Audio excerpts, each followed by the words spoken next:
No.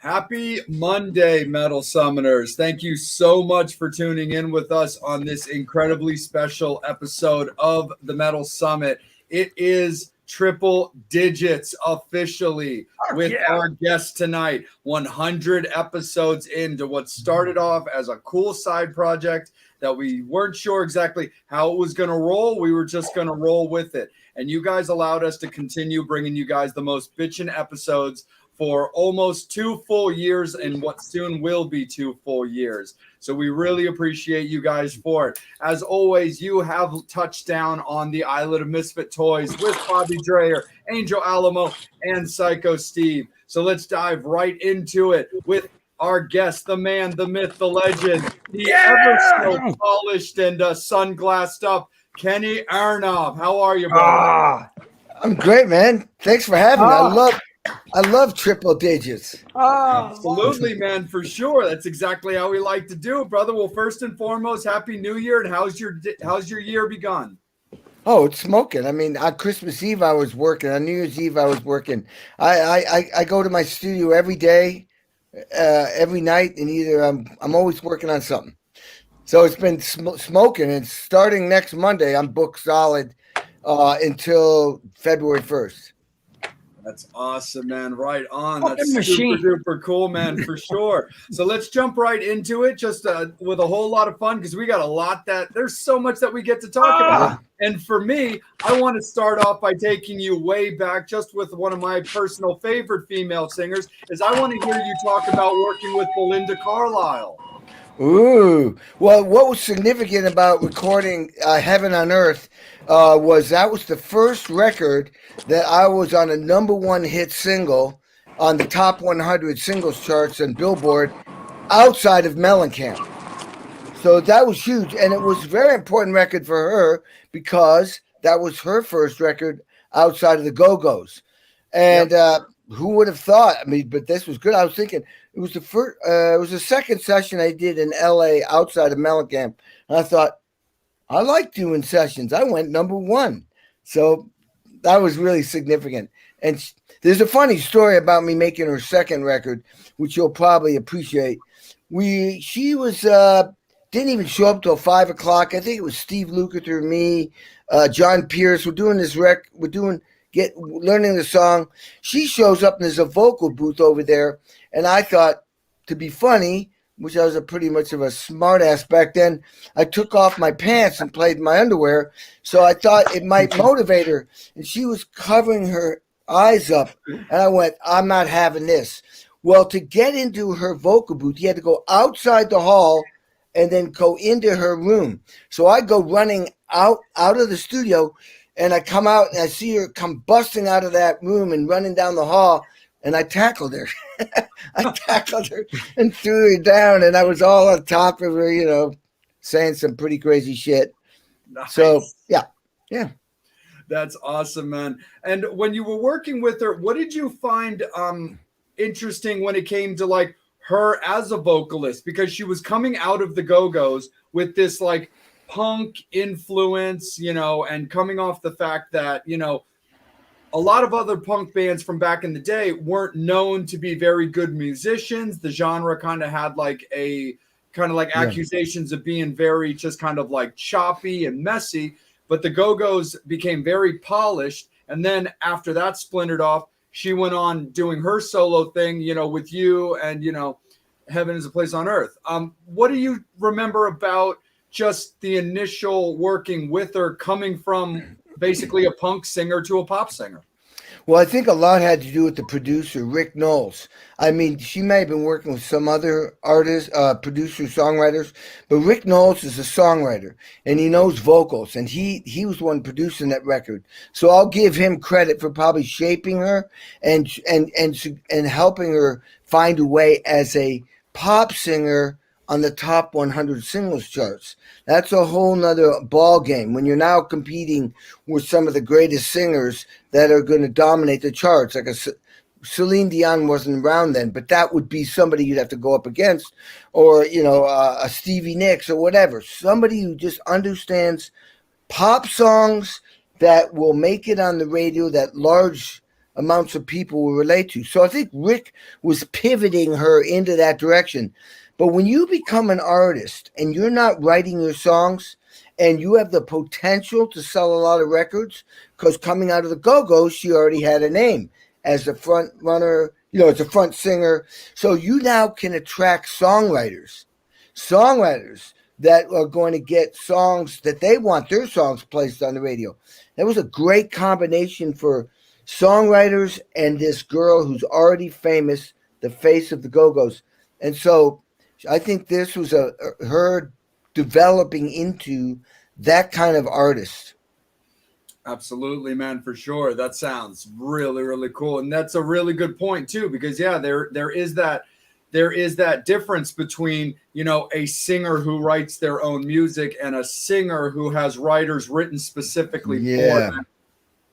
So very, very cool. Bobby, you're chomping at the bit, aren't you? The only reason is because I went through this motherfucker the last couple days. Kenny, this is turning into my new Bible. I'm telling you right now. If anybody wants to read a book, go to Audible, go to Amazon. This thing will kick your ass across the room. But Kenny, out of that book, I'm getting no gear, no thing. The only thing I really want to know about, 20-inch penis. Oh, you're talking about the Paul McCartney story. Well, let me say, all right, for the listeners and the people who don't know what we're talking about, I chickened out as wild as a motherfucker as I am. I suddenly thought, oh my God, my mom's going to read this, and then this person's going to read that, and that person, and the kid's going to read it. And I tried to bail on the 20-inch dick, and the publisher said, nope, you got to have it in there.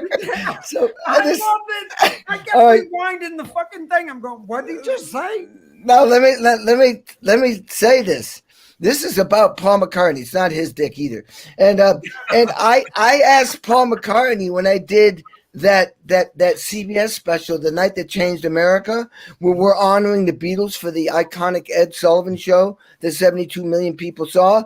I found a moment to talk to him. I said, Paul, I just curious, is that really a true story? He said, oh, absolutely. I went, oh, okay, good, because I was nervous because the book hadn't come out yet. And so the people listening, it was this. I'm doing an Alice Cooper record in Henson Studios, which was called A&M back in the day. I have to do 4 songs a day. I'm working my ass off. It's just me, writing charts out, practicing, then recording next song. And they're in between taking the drum tracks from one song that I recorded on the 2-inch tape, transfer it to Pro Tools so they can edit stuff to it later or add stuff to it. All of a sudden, I'm on the phone with producer Don Was, and over on the other side of the room, I see somebody's fist knocking to come in. I went, come on in. And I'm talking. All of a sudden, again, I went, come on in. And all of a sudden, in walks Paul McCartney. I go, holy shit. I said, Don, I got to go. It's Paul McCartney. He says, oh, man, the other guy was cooler. I went, the other guy's dead. Bam. I hang up. Talk about Lennon. So anyway, me and the producer, he's laying on his back playing acoustic guitar, and he sees Paul. He comes like a beached whale, comes flopping over and getting up, and we're standing there. So he tells us the story. He goes, hey, first of all, he goes, is Alice around? We said, no. He says, yeah, last time I saw him, I was having dinner with my wife, and it was Alice and his wife, and Elton John was there, and he brought a guy that had a 20-inch dick. And we just looked at each other and went, Paul McCartney just said dick. So it was like, you just don't think of him as that guy. And so then I thought he was just trying to be funny. I mean, Paul's very, very funny. And so I thought he was just trying to blow our minds, which he did. You know, he knew exactly what he was doing. But he verified that was a true story. I don't know how. Maybe it was I'm telling you, I sat there and I love your book. I'm telling you, anybody who is inspired, dude, your career path, and I kudos to your parents and your siblings for really being, dude, you're a fucking driver, and I love that. And that's I'm so excited about tonight. But the 20-inch dick thing, I'm driving down the road and I'm going, what the fuck did he just say? Wait. And I'm like on Audible in my car and I'm going, 20-inch dick? Oh, well, I definitely am asking him about a 20-inch dick. I mean, the Audible book, by the way, the Audible book, I was, during COVID, I was going to read the Audible book, and then I talked to the publisher, and they had some other guy read it, and I went, whoa, whoa, whoa, whoa, whoa, whoa, whoa. Nobody is going to be able to talk about a 20-inch dick like me.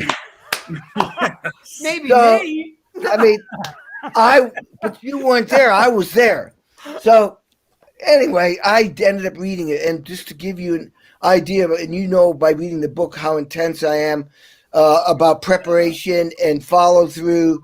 And so I spent 6 weeks reading that book and literally would get through maybe 17 pages or maybe 14 pages in 7 hours.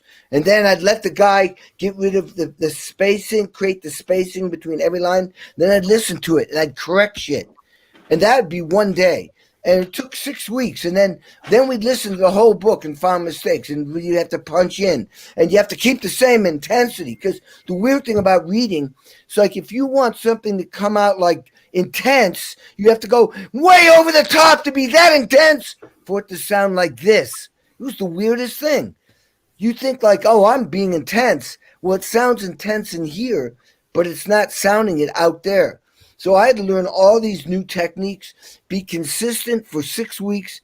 Then we edited spacing to get the breath between each line, longer spaces between heavier lines. And then, like I said, we ran through the whole book, edited again, ran through the whole book, edited again. And then I EQ'd it and then mixed it.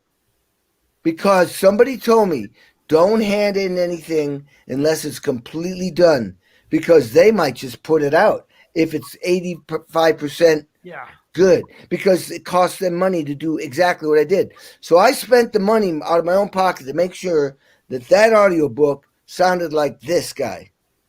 Well, Kenny, before I swing it over to Angel, your forward on the book, and we lost this gentleman a year ago, and it was this guy right here. Yeah. Neil Peart. Mr. Neil Peart, you know, who we love. Me being, look, I'm telling you, and I'm not here to sell Kenny's fucking book, but look, anybody who is driven, needs an inspiration. Look, Sandy Gennaro will bring up Mark Hudson, a lot of our guests. Dude, your passion and desire, this book kicked my ass, and it's been the best 2 days of my life. So thank you. Thank you. I really appreciate it. And I love that you had Neil on here. And we'll get to, look, I'm a fucking guitar guy. But I got snares that'll. That's crazy. So the segment I'm going to do a little bit later is, Kenny, would you beat that? Yeah, probably. Yep. Well, we're definitely going to find out for sure. Angel, my good man, why don't you flutter on down from heaven and get involved? Of course. Just want to say again, thank you for being on the show, especially for this occasion. Yeah. My question 100. is, I mean, you've done so much, you've accomplished so much, and it's like you don't slow down one bit at all. Like you've toured every year, played on so many records. After all these years, what keeps you hungry? What keeps you motivated? Because I want to be like you when I grow up. Well, I mean, the thing is, I have a saying. It goes like this: I'll never be as great as I want to be, Yeah. but I'm willing to spend the rest of my life trying to be as great as I can be. Now, that's a running back in football. That's a guy who's a bad mofo, but is humbled by the fact that he cannot score a touchdown every time he gets the ball. But that motherfucker's going to try to get in the end zone every play, every game, every season. That's this guy right here. And nobody's born successful, and success does not land in your lap. And if you're waiting for shit to happen, you remember math? 0 equals 0. You do nothing, you get nothing. All right, so I like to think of myself as Tom Brady, and I don't mean that in an egotistical way. I mean that in a humble way. Tom Brady won a Super Bowl. Woo! That's incredible. But then he won 2 back-to-back. All right, so some people start to hate the guy because he won 2 in a row. Just like some people probably don't like Einstein because he was a little too smart, maybe. I'm sure some people don't like Elon Musk because he invented the electric, car. Yeah. Oh, I suppose some people don't like Tesla because he invented electricity. Are you fucking kidding me? All right, so Tom Brady, before he even walks on the field, he is mentally, physically, emotionally, and spiritually prepared. This guy is not a football player. He's a lifestyle. That's what I am. If it was drumming or something else, I'm going to approach it with extreme diligence, and preparation is everything. So if I land, which I did 3 weeks ago, even at my ripe old age of 26, maybe I'm off a few years, but I landed from one gig. I went right to my studio an hour away to start preparing for the next day, which was preparing for the next gig in Seattle. That's what I do. So I don't take it for granted because I always want to score touchdowns, and I'm humbled by the fact that I cannot score a touchdown every time I get the ball. Now, here's the second part. So preparation is everything. But then you get on the field, and if you want to talk football, when Tom Brady's up at that line and that ball snapped, it's called adapt or die. Yep. Adapt or die.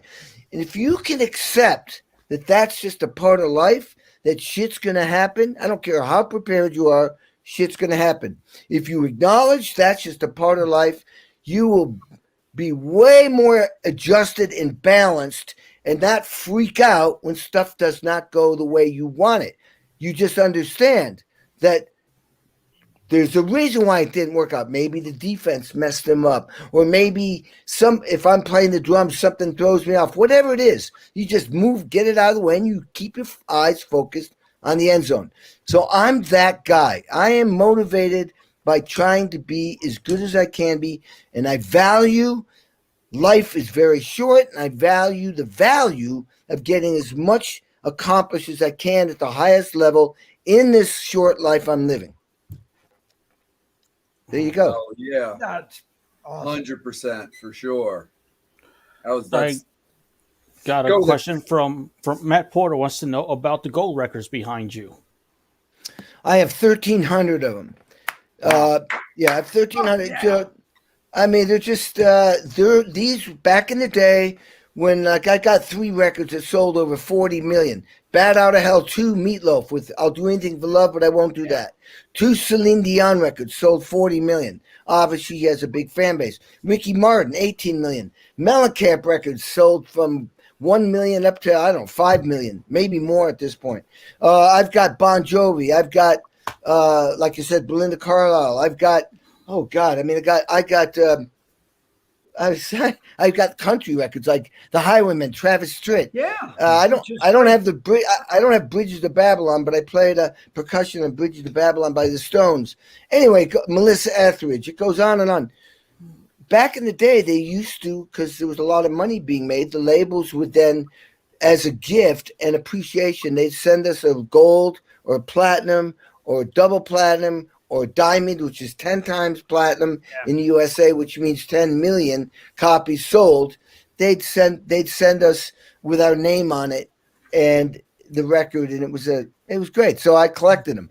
Most of them are in boxes in the garage, so I don't have enough walls to put them up. Nice.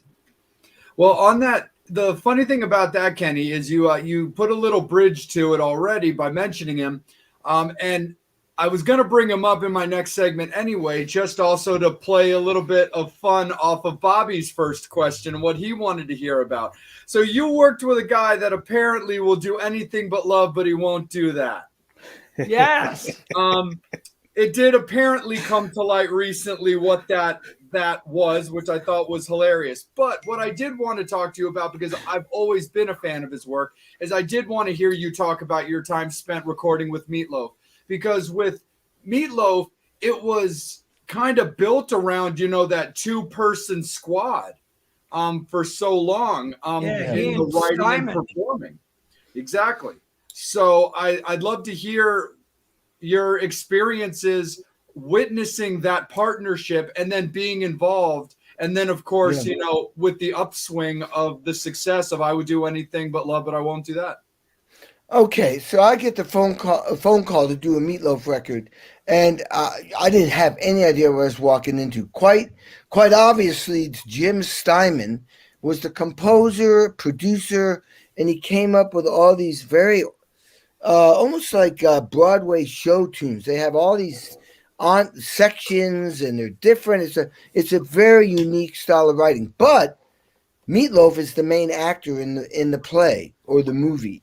And so Steinman is writing with this guy in mind as this character.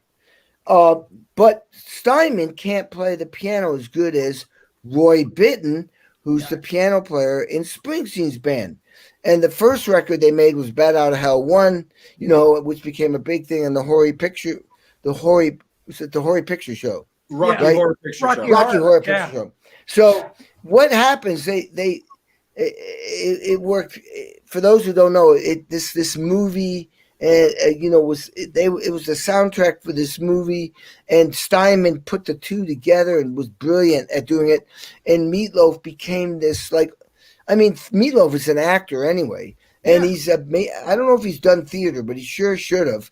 And so the music was perfect for kind of a theatrical, big character with a big personality. Roy Bittan was the keys, but because I write, here, I'll show you. I'm one of the most anal chart writers. I love you fucking writing your charts out, dude. I'm the Godfather. Absolutely. So it's because I do so much work, I can't memorize that much stuff. If you're doing a TV show and you got 25 artists, including Don Henley and Keith Richards and Loretta Lynn, or Lady Gaga and Bruno Mars, if you make a mistake, you'll be fired. So I write everything down, everything. So, but Jim Steinman on I'll Do Anything for Love, But I Won't Do That. I mean, it was 15 pages of music. And it wasn't the drum parts. It was just the music, the melody and stuff. Yeah. And on Monday, I was coming up with the drum parts. So I come up with the part, and I remember Jim. He's this guy. Like on Tuesday, I'll go, hey, you remember what you did on Monday? Let's do this differently. Okay. Then on Wednesday, I go, hey, you remember what you did on Monday on the first verse? Let's change it to this. Then on Thursday, I go, you remember what you did on Tuesday? So I would date every change I made. And I would keep it all right there. That's when Jim went, oh, I love this guy. So they wanted me on every record they did. I think I did 3 of them. And then Meatloaf loved me because Meatloaf was the type of guy, he didn't talk in terms of like theory, music theory, or play on this beat. I remember when I was doing a record with him, the last one I did, Desmond Child is the producer. And Meatloaf goes, Kenny, I need something sort of Latin. And Desmond goes, what? What are you talking about? This is not a Latin song. That upset me. See, as a drummer, I listen, I learn, I lead, because I'm the drummer, but I ain't the boss. So my job is to study the people in the room and be Kenny Kissinger. My job is to make sure that I get everything working good. I'm like the guy who is kind of like the team leader. So I go to Meatloaf and go, "Oh, I know you Latin, sure. Doesn't matter. I don't even have to play a Latin beat. He just wants to be heard. He wants me to go anything you want, Meat." So I play something that's kind of funky, not real Latin, and he goes, "Yeah, that's great." You get my point? Desmond was stopping him, and I was going, "Well, sure, I'll try whatever you want." And Meatloaf was happy. The next thing you know, I want Kenny on the next record. I want Kenny on the next record. And that's the way it works. So Meatloaf was great. He and I got along. Very dynamic guy, but he's one of the most lovable guys I've ever worked with. Yeah, but you got to reel him in at a lot of times too. And look, Absolutely. Kenny, I got to ask you, how many milligrams of Adderall are you on? None. Fuck, I'm on a lot. I'm like, listen. When I was a kid, they said to my mom, "I think you should put your kid on Ritalin." She says, "Really? Fuck you." She says, "Listen, the teacher at school said this. I was maybe in 3rd grade. I was the nicest kid, but I was a disruptor. I disrupted every class. I was funny. I was bouncing off the walls. But the thing is, my mom said, listen, you only have to deal with them 8 hours a day. I got to deal with them for 16 hours. So, if I can deal with them for 16, you deal with them for 8. Hey, I'm going to jump real quick. Just jump in. Your book, again, anybody who wants to listen, get it on Audible, but definitely listen on 2X because Kenny is like, I'm like, look, I grew up in the 80s. I know what speed is. Yes. Hey, That's the best fucking book ever. Dude, I'm telling you, that's my new Bible. well, remember I said if you're looking for a book that's got nurses dressing up or women dress up in nurses' outfits and piles of cocaine in this book, this ain't this book. Oh, no, piles of cocaine on the table. But you are the most. You were like shot out of a fucking cannon, dude. And I'm That's true. You, that's is true. not a book for somebody who goes, I need a laid back read. No. Go on the treadmill, go on 40 and just sit there and Kenny will kick your ass. So Bobby, give me 1 second to break in real quick because there's a second part to this question based off what Kenny said that I think is kind of apropos in this. So when I was thinking about the question at first, because again, when you think of those just power teams of Meatloaf and Jim or other dominant pairings that could cause like intimidation for somebody that would come in, you spoke early about always being prepared, always having a game plan, and now just spoke about where even though you were brought in to work on the record, Meatloaf just wanted to be heard. So you spoke up for him, being where, look, I may not crush out exactly what he wants, but that's not the point. The point was for me to agree and understand.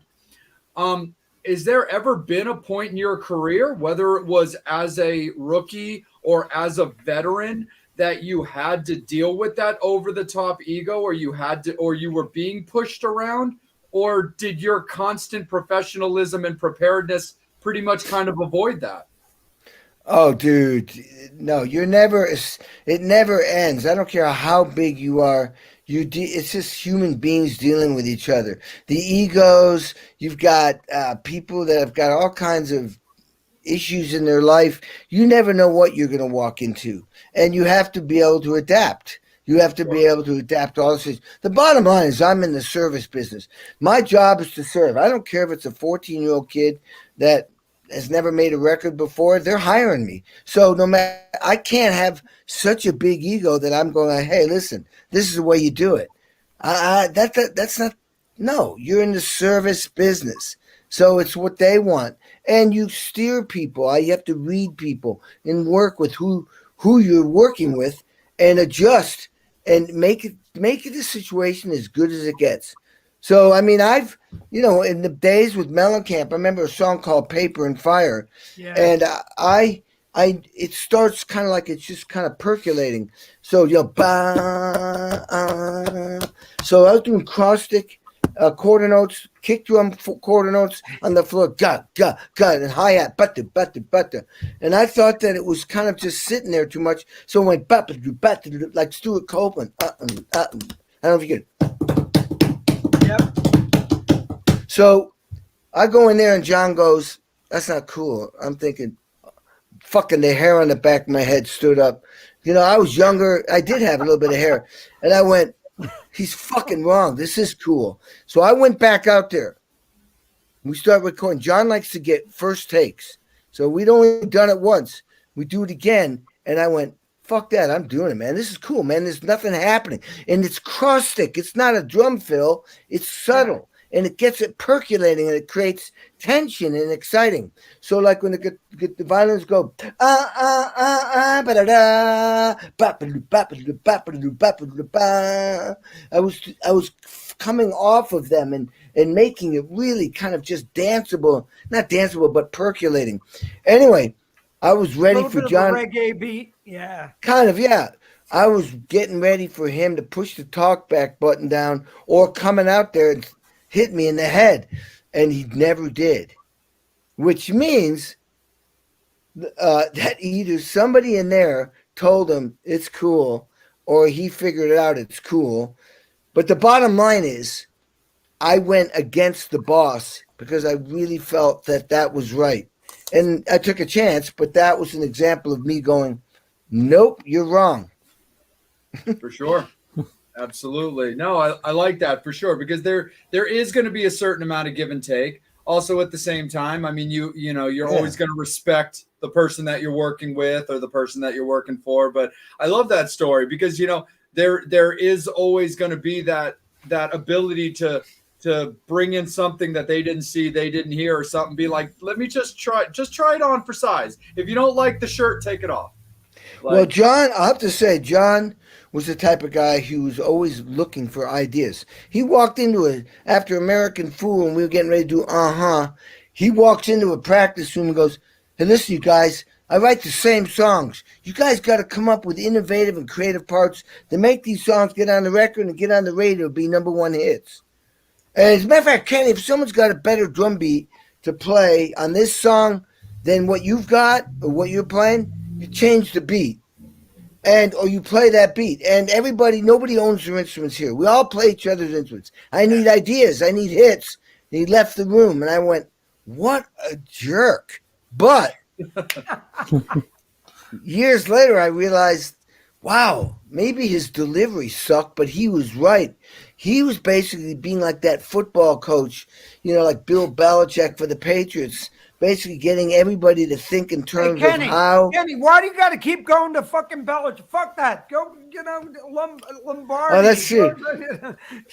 Yeah, I've been. All right, the coach in that movie, The Miracle, the hockey team coach, whatever his name was, that guy was brilliant. He was. And the point is that if nobody's seen The Miracle, this is the ultimate team player. He beat the Russians, who were the ultimate team play. They were the greatest hockey team in the world forever because their coaches understood that teams win Super Bowls, NH titles, Stanley Cups and NBA titles, not individuals. It's teams win these big, huge events. And so, yeah. So anyway, John was talking like a great teamwork motivator, and I was thinking, that's not. Where did he learn that shit? But it was right. He was spot on. Nice. And one more thing with John Mellencamp from me before I kick it back up to Bobby for our next segment is what do you remember about the Dance Naked record? Because I loved the song Wild Night in particular, which is a Van Morris, which is written by Van. But what do you remember about that record, and also anything in particular about that song? Because I always thought the video was also a lot of fun, because also, growing up, I learned most of everything I started to learn about girls were off music videos, and you've got the girl getting dressed in the morning, then going out for the day. But what do you remember about the Dance Naked record and the and Wild Night and whatnot? All right, first of all, that drum beat and the sounds I picked, the sounds I picked came from a Waylon Jennings session I had done Really? a couple months before. What it Wow. was we were listening to a Waylon Jennings a demo for the first song on the record, and I looked at the producer and went, "Dude, do you want me to play it like the demo? Or do you want me to be creative and innovative and do something different?" He went, "Oh, don't play it anything like that record." But the record, it was just like boo, four on the floor, boom, ba, boom, ba, and I'm like, wow, what am I gonna do to get away from this? So as I'm walking out the drum set, I'm looking around. I went right to my percussion, and I started just stalling for time. Ultimately, this is what I came up with. Bass drum was the same, four on the floor, but the snare drum was a little teeny snare drum. I flipped it upside down, and I used a plastic gourd with beads on it as my snare drum stick. Then, instead of playing hi-hats, I got this metal crasher, 3 strips of metal. You could attach it with its device on the hi-hat. And then I played that with something that looked like 12 coat hangers on a stick, like a broom, like a coat hanger. So it was very metallic-y.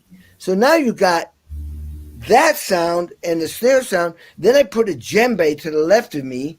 So I went got boom boom got, and then I put maracas and beads on the cymbals and all kinds of weird stuff. Well, I came back to Bloomington, Indiana, where John lived, and we were doing a soundtrack for a movie. I think with Tom Cruise, and I did the same thing for that song, and then put a trigger on a kick drum, and I used a little bass drum, and then the engineer took the version I did. John wasn't even there, and brought it to his house, and John was like, "Oh my God!"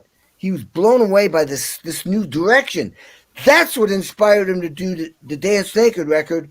And when Michelle Nadeo cello came in, I decided to go with that sound. That's why you hear and it's very different sounding, very tinny, because I'm playing those instruments.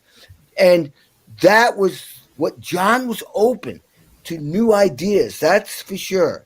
And that was like very different. And that's what I loved about making John's records. I always had to come up with a new idea for every song, every record. Nice, man. Very cool. Yeah, Bobby, take it over, brother. So, coolest thing, Kenny. Look, you know, getting back to your book, everything. You brought up a lot of Philly influence, a little South Jersey. You worked with John. Some of our great friends here, you know, look, I opened up for Cinderella, did a lot of shit with Kiefer, did everything there. We just had Phil X on 2 weeks ago, who was on. But my segment I did a couple weeks because I'm a guitar guy, hanging out and, again, working with Hudson, who fucking whiplashed the shit out of me. I should have had a cymbal across my head. You know, it was how good do you know your wood? But since you're here, I'm going, dude, my segment tonight is going, would you beat that? So I'm going to pull out some snares that I have being a studio owner. And I know some of these are your passionate pals, seeing how good you are at these fucking snare drums. And I'm going to pull out it's a twofer right now. So this is a guy, you know, played on his drum kit. It was out of, it wasn't in Apple County, but it was in Orange County. And all right, so I'm trying. I can't see the. Well, if you're talking about Orange County, is that? Let me. Yeah, thanks, Angel. Adjust us, buddy. Yeah, there. So nope, wrong person. And you know, look, Bobby, hold on a second, Bob. There you go. Hold on. Go there ahead. you go. All right, so if you're saying Orange County, would that be Travis Barker's? Yes. So, and this would be his little tiny Piccolo. Oh, is that his? So that's his 10-inch piccolo snare drum, and he probably cranks the so hell this out. is his kit that I bought off of Travis. Look, That's awesome. look, I'm such a whore on buying gear. Dude, look at all those guitars and bass. There's a bass there. Oh, we'll go there. Oh, wait. If Okay, you're a this. if you're If a he needs me to jazz house geek, sit, I'm Oh, from that's- fucking Philly. Who Oh is my this? God, that's a Fender. Is that a Precision or Jazz? Wait, there's no frets on it. He lived in Norristown and he's dead. Wait a minute. But I see frets. I see dots. There's no fucking frets on that. No, He's the dots dead. are He there, played but the jazz. frets are the I see crossbars. And I see the crossbars. Okay, so there's no fret, but you know where your fingers are going. All right, Yep. Philly. It's Well, Jocko. oh God, shit. You got Jocko's bass. Wait, and if you're a good guy, you know who this is. Oh, Rickenbacker. That could be a whole Look bunch at that of people. headstock. But it's a bass Rickenbacker. Yeah, a but bass. it's a righty with a left-handed Oh. headstock. Ah. Tape wound. Oh my God. I have no My idea. love. Come it's a on. nice looking bass. And he Dude. told you about a guy with a 20-inch penis. Come on. Yeah, but I've never seen a Rickenbacker bass that's He left. told you about a guy with a 20-inch penis. Yeah. Oh, you talking about Paul McCartney? Of course. I never saw played- that. Yeah. He played that? Don't you I didn't- remember on Yeah. Wings Over America? No, but I didn't know. Jesus Christ. Christ. Yeah. What the fuck? Rick, Here, it was wait a Rickenbacker. second. That's great. Like, That's incredible. random stuff. I'm gonna go better. That's our boy. My favorite African American guy you played with here in Philadelphia with Joe. Oh, that's Doug Pinnick. Fuck yeah. Dude, that's unbelievable. Dougie's bass. God, you got some really killer pieces. Well, I definitely, my partner says the same thing. Wait, he may have a chicken foot, but he does know what a pepper is. Oh, that's definitely Michael Anthony's. Look, yeah. Yeah, great. You're helping me. I appreciate that. Okay, wait, now we're going to go to snares. That looks like a wood hoop. Ah, It's not an AOT, is it? AOT? no, this is a black They were the- guy who knows how to keep a white guy in rhythm. This is was this Steve Jordan? Fuck yeah. Yeah, that's why when you said, I didn't even see the name, but when you said a black guy makes a white guy stay in rhythm, I love it. And you said, you know, That's a Campco or a DW. That's a DW, or it could be a Campco. That could be. That's Neil Peart. No, Neil. that's Pink Floyd.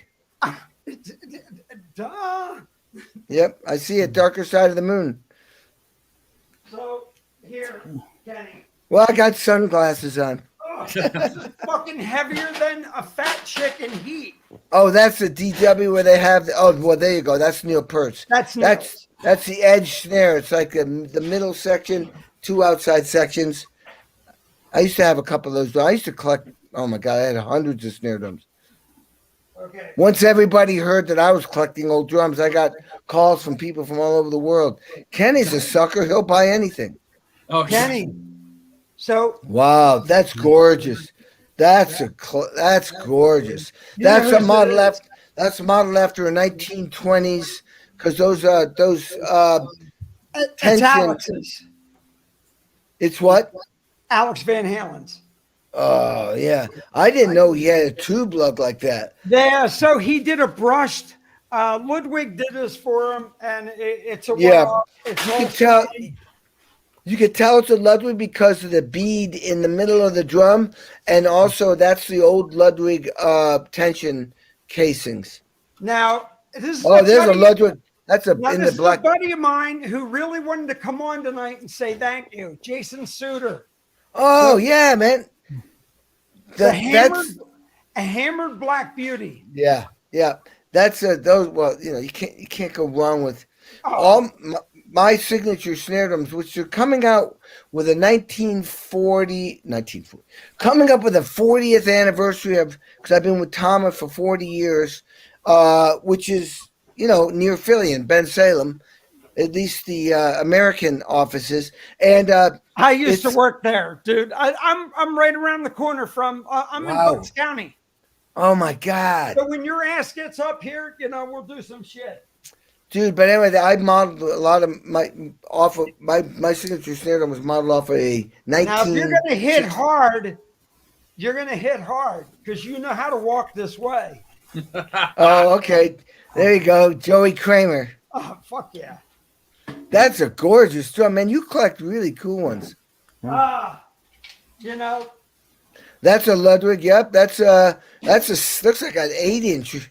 that's that an it? 8-inch. Yep, but it's modeled after Peter Chris's. Wow. Yep. Peter, I didn't know he played an 8-inch snare drum. That's cool. So Makes now sense. these are two of your comrades. Well, same guy. Oh, that's. Oh wait, who's that? Is that looks like? Looks like Lars. That's Barnes. Lars. It's black. Oh, I thought it was like, but it didn't look like him. It looked like a guy had a beard. But yeah, that's a Tom. That's definitely Tama. Yep. Fucking thing's heavy as shit too. Yeah. How come you don't have Kenny Aronoff snare? Well, because Kenny Aronoff's snare I can only get in fucking Russia, and I know the guy's gonna rip me off on PayPal. That's possible. Well, Very, look, very I possible. couldn't get Chris Slade's, but I got the other guy who got caught up in jail. Oh, the original. You got fuck. Is that Rudd's? Yes. Oh my God.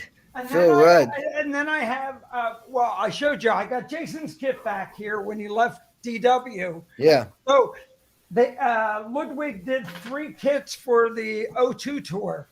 So I bought Jason's kit off him. O2 tour with who? Who was he out with? Zeppelin. Oh, you thought. When he did this album. Oh, wow. Damn. And then I have Travis's kit in the back room. Dude, and you're not, this is a museum. Get the fuck up here. I need you. Look, we'll get you. I tell you to what, if I get up there, I want all those drums set up. Look, they're all set up. Look, I had Gennaro in here. I've, had a couple people in here already. Well, you know what? You don't have my snare, but you got my book on the top of the snares. That's what. There you go. I just had to pimp myself out and buy a 4x15 fucking DW because they don't make my 4x15 anymore. That was retro. That was trying to copy a 1920s Ludwig 8-lug 4x15. They don't make it anymore. So if anybody gets it, and if you do get it, tune it way down and put a piece of paper on it. It's now the fattest. here's my thing. Now, what heads are you using now? When you talked about your big thick beat that you and Stuart Copeland have that nice fucking it's like a donkey punch in the nuts. Right there, baby.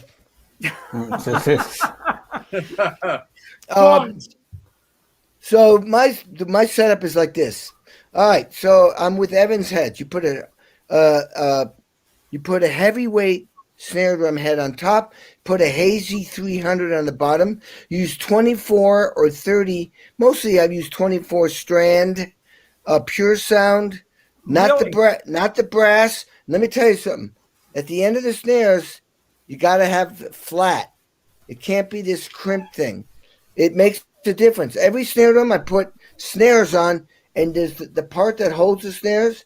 If it's crimped, it sounds like shit to me. If it's flat, it sounds amazing.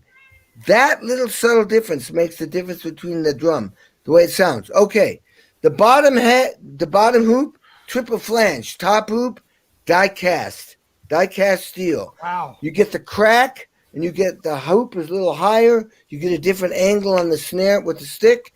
Any person I tell them, do exactly what I just told you to do, they all go, oh my God, my drum has never sounded so good.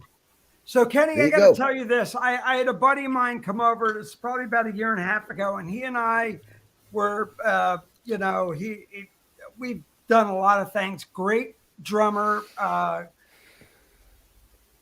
and Peter Gregory, and he was like, let's take your kit down. I got a 20-foot ceiling in my entryway, and I sent you a picture.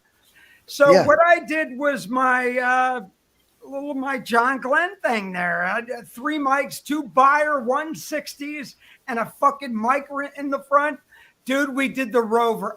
We did. Oh my God, we did Yeah, Ramble wow. On, and it was. You don't under people don't understand when. Well, this is an interesting thing. Okay, so he's talking about Glenn Johns, who's he's a brilliant engineer producer, but he did Zeppelin. He did he's the one that recorded the Eagles. He did I mean everybody. He did probably the Who. He did I don't know if he worked with the Beatles, the Stones. His brother Andy Johns. His brother worked with the Brother- Beatles. Get Back. And his brother also did Exile on Main Street. Andy Johns also did all the Van Halen. Anyway, these guys were brilliant engineers. And what Glenn did, he created this sound where you'd only use 3 mics. And it works brilliantly on certain things, but if you got a lot of instruments and you need the drums to really punch, and you get into some issues when you're mixing and you need to hear every tom distinctively, and you don't have a mic on every tom, you're in some trouble. It gets very tricky. At least that's my understanding, because Dude, I have that kid turn. fucking wired up for sound on everything. There's all Sennheisers and everything. So I got to ask you, what is your favorite overhead drums, mics? For which drum? Well, for your kit to give you that beautiful sound, like. Well, I have a studio. mic. I have a top. My top mic is not a normal mic. I don't even make it anymore. A Mojave 100. I have a Shure 57 underneath. Then on the top. I'm saying for your overheads, for like. Oh, overhead. Right Yeah. now, I'm using a Royer Stereo SF24 right over me, so it spills Really? out this way. Yes, instead of doing it this way, which I did forever. Wait, how do I do this? Yeah, like this. Now I do it like this. So it's there are 2 mics, so it captures the whole kit. The other way, you're hearing the kit kind of from the sides of the kit. All of a sudden, you'll hear the kick and the snare over in that speaker. When you go around the toms, it shoots over to the other speaker. This, I can still do that because you have individual mics. But over here, you also get a little bit more toms from there, because if the mics are over the cymbals, they're going to pick up the cymbals. You have to decide how loud you're going to play your cymbals, because if you're playing the cymbals real loud, you got to turn the mic down. Now you're not going to hear the toms so much. I also have 3 mics back at the about 15 feet away from my kick. Again, 2 Royers, a 121 up and down, and then I have another one straight there, and my engineer works with those things and So I'm creates. going to throw something out to you. David Ivory, who I work with, David produced The Roots, Lizzie Hale, Silvertide. Oh, I love Lizzie. Patti LaBelle and everything. So David, when I've done my kit here, he goes, look, I'm going to tell you right now, the coolest thing, put an 87 drummer perspective behind the drummer's head. It's your perspective on a figure 8, and it gives you your ears, but it's a drummer's. And I'm going. He goes. No, I get it. I get it. I totally get it. It's drummer perspective. It's a mic for the drummer to hear. This is. And I'm going, dude, that's fucking badass. He goes, you don't need to use it, but it gives you what the drummer's hearing, not what's in his cans. Yeah, well, I mean, that's interesting. Most people want to hear the drums as if they're looking at them. And I, for years, always wanted to hear the drummer's perspective. And David told me that, and when he did it, I'm going, he goes, look, Patti LaBelle loved it. He worked with, Michelle, all the, look, he did it with the Roots and everything else. And I'm going, fuck yeah.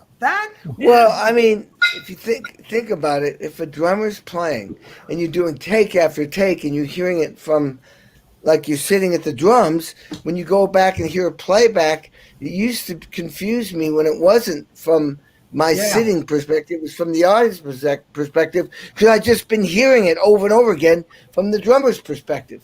Well, but I'm used to it. So I've made now, so many now records. you got that, and that's David Ivory, and I just wanted to throw that. Dude, I gotta go back. Your book, thank you. That just kicked my ass. Cool. Everything I did here today, and you really motivated the shit out of all of us. Good. And I'm going, and I really want to fucking work with you. I'm like, look, I did 4 albums, 5 albums. Come on, get your ass up here. Get Hudson in here. We'll get all the 3 guys. These fuckers want to do backgrounds. I'm like, come on, let's go do something fun. We should get Hudson up there, and then we should drill the shit out of him. And here, dude, here's how you do it. More here's than enema than anything else. And I'll get Pinnock on bass. And here's how you do it. As soon as he walks in, I tackle him, throw him down, and hit him in the head. That one thing, he won't expect that. All right? And he's not going to be able to handle this shit right there. So that's one thing. And then we just drill him with ideas. He won't have a chance to think. You say, what about this? We should do this. What about this? Just keep drilling him. And remember, you hiring him, he has to work for you. So he has to try to answer all your questions. You keep the guy on his feet, bouncing backwards. And that's how you control. Kenny, I brought him in here to do a song for my mom when she passed away. You don't hire Hudson. A fucking Italian. You never hire. He bitch slapped me so much with he and Gary Burr this summer. I'm like, I could have stuck this stick so far up my ass. I was like, oh my God. Yeah. No, and a guy like that's got so many ideas. It's endless. I love Mark. I mean, there's, look, Earl Slick, Slicky, I've done a lot of shit with. Oh, yeah. Look, I'd love to bring you in with, I got a couple things. Let's talk. I worked with, I won't mention the name, a very, very successful producer, big records, done Pink Floyd, done a lot of big, and a guy so smart. He knows every instrument. He knows what strings you have. He knows what head you have. He's very bright, but it's an incredible way to control a session because he really can back it up, but he keeps everybody on their toes. He comes out there, it's my turn, and he goes, let me hear that tom-tom. He goes, man, something's not right about it. And I thought it sounded pretty good. I said, hey, take off your shirt. It was a silk shirt. I put it on the drum. I started banging it. Sounds better, doesn't it? It did. So we left his silk shirt on the drum, but he backed off. Awesome. Look, I brought Mark in here, and he kept going. He goes, that kid sounds really good. He goes, he threw this, and he brought him in. He goes, here, throw these on. He goes, what is it? I'm going, Tea Towel from London. Listen to it. I'm going, oh, fuck. And then after I watch Get Back, I'm going, no wonder why fucking Ringo put that shit on everything. Yeah, it sounds great. And you go, really? You're taking a fucking Ludwig kit and you're putting a $2 fucking towel over top? And I'm going, well, you know what? For his sound, he had a sound. That tom-tom sound. Yeah, there's nobody's got that sound. I mean, it's very unique.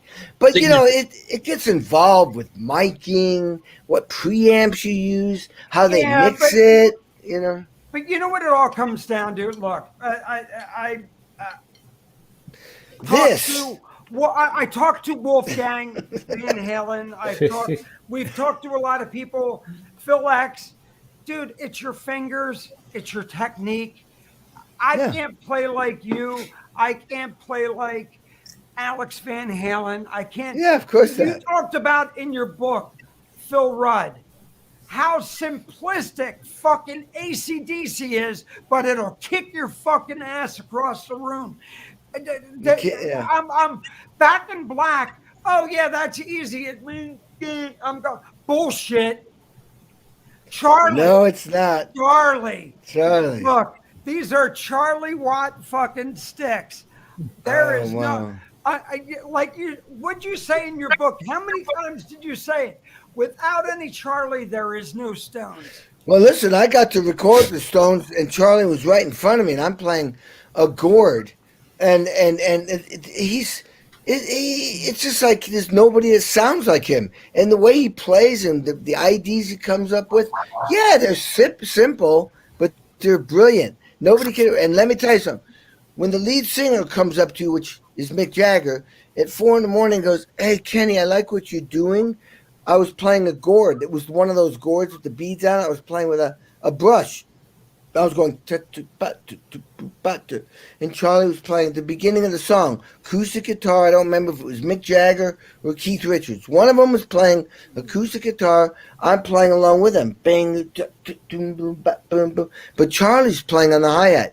Mick comes up and says, "Kenny, I like what you're playing, but don't get in the way of Charlie's feel." Now, what Mick Jagger's telling you is Charlie Watts is a big part of the Stones sound, and we can't get in the way of that. I thought that was so cool. He knows that it's Charlie, Mick, and Keith. I mean, and each one of them are equal in what they do to make that band sound like the Stones. Absolutely. Dude, and before I end my segment right here, again, I got to go back to your book. Anybody who hasn't bought it, listen to it. Kenny, you were such a fucking inspiration, and thank you for putting that fucking out, because it really is that book. It's not let's be a rock star. When you put it out, I'm going, dude, it's all fucking hard work, and yes. I loved what you wrote in there. And that's what the four of us bring. That's why we did 100 episodes right now. We do this shit every week, not to make money, but we love what we do. We love people like yourself coming on, and thank you. So thank you very much. Well, you're right. The book is not just about a drummer. It's about just, you got to work your ass off. Nobody's born successful. Success doesn't land in our lap. You have to make it happen. That's it. Hey, that's simple. Look, I got a partner who's going to be 80 years old, wrote the author of the Americans with Disability Act. Downstairs kicking his ass right now, still doing shit. I'm going, fuck, I want to be that. I want to be the next gay Betty White of rock and roll. Well, yeah. Well, yeah, exactly. A little bit of whiskey every day will keep all those ugly germs away. Exactly, 100%. All right, Jay, back to you, brother. Yeah, totally, man. So let me jump out, and I got to put a hard end on this segment. It's the top of the hour now, because we also want to make sure that we're respecting that Kenny's time, because we know you've got sessions tonight. But we have our guy Psycho Steve with us, so we're gonna open up the second hour of the Metal Summit's 100th episode, featuring Carrie Aronoff with the Psycho Steve, the real. Good evening. Steve. Thank you for joining us, by the way, Ken. Happy New Year. You're welcome. Thank you. So, all right, first question I have is, what band or what artist? I didn't get your book yet. I ordered it. It didn't come yet. My mail system sucks. I suck. Yeah. Sorry. So the question is, what artist or band made you be like, that's what I'm going to do? The Beatles, age 10. I was playing outside with my twin brother, and we grew up in a country farmhouse in a small town of 3,000 people in the hills of western Massachusetts, and we were playing outside because there was nothing ever to watch on TV, that's for sure. And my mom yelled at us to come in the house, and we thought, oh, shit, we're in trouble. And when we got into the family room, I thought we were going to get lectured. She's pointing to the TV set, and the Beatles were on. It was the Ed Sullivan Show.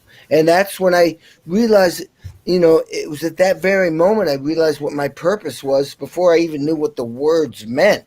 I mean, you don't know those words. All I know is I want to be doing what they're doing. I don't know who they are, but I want to do what they're doing. And I asked my mom, who are they? She said, they're the Beatles. Well, I said, I want to play in the Beatles. Call them up. Call them up. I want to play in that band. And fuck the piano. We're playing drums now. You can carry that shit around. Kenny. Oh, Hoffner. Oh, 64. Well, Nice. Don't tell me Paul McCartney played that. If Paul No. McCartney played that, that No, would have but been about Hudson 3. did. Well, that's as close as you get, man. There's nothing like a Hoffner. All right, sorry. With black tape wounds on it. Oh, Yeah. you fucking listen to that shit. I'm like, Paul played Okay. such dead strings. It's like, wow. Yeah, it's me. Hey, Steve, did you have Yes. another question? Yes, yeah, it is. Steve, keep rolling with it, buddy, since we've got you in. Okay. So if you didn't become the man that you are and the musician you are today, what would you have been doing? I don't know, but whatever I'd be doing, I would assume I'd be successful because, I mean, the day is as long as you go after something that is, like as I called it, my purpose. But let's call it like your deepest desires, your passion. It ain't up here, folks. It's in here. There's where your answers are all in there. I mean, words are ideas, but feelings are the truth. And feelings and the truth are your being. And your being is what you are. And that's your passion, your deepest desires, your bliss, who you are. If you act on that, you will be unstoppable, undeniable, and you will be authentic. Think about it. Love You that. will. That's- It's like somebody can't, Steve, someone can't say, Steve goes, oh man, I love that shit. I go, no, you don't. What are you talking about? I just said I love that shit. No, you don't. Hey, how many other ways do I have to say it? I love that shit. See, I mean, it's what it is. So if you act on your feelings, I would have probably, I don't know, maybe sports, anything sports I love. But, I mean, can you make a living chasing down girls? No, you can't do that. So anyway, I did for one. No, I didn't get paid for it. But Kenny, the thing real is, quick, have you been a threat to a lot of people? And this is parlaying off what Steve said. Look, you're being very authentic, but are people looking at you as, dude, you walk to the fucking beat of your own drum? And there's a lot of people we've had on the show who do that, but yeah, I know what you mean. Correct. Yeah, you know what? Those people may not call me, or some of those people may not call me back because he's like, we need somebody a little more mellow. I don't know. It's possible. It's possible. I'm too much dynamite in the room for some people. Look, and I'll say it right now. These three guys, we've been doing this 100 episodes. We're a threat to a lot of people because we don't give a shit, and we do what we do, and we love what we do, and I love what you do. And again, I'm going back to that fucking book. Best $20 you ever fucking spend. The fact of the matter is, if I'm speaking in on that before I kick it up to Angel, because we're way overdue for a fan segment, is I would say, to answer your question, Bobby, yes, and this is why. It goes all the way back to the beginning of the interview when Kenny is talking about preparation. The fact of the matter is, he's always prepared. He's going to prepare for the preparing session, when he was literally saying, well, I'm going to come home and prepare for the preparing that I'm doing tomorrow for Wednesday's session. Yes.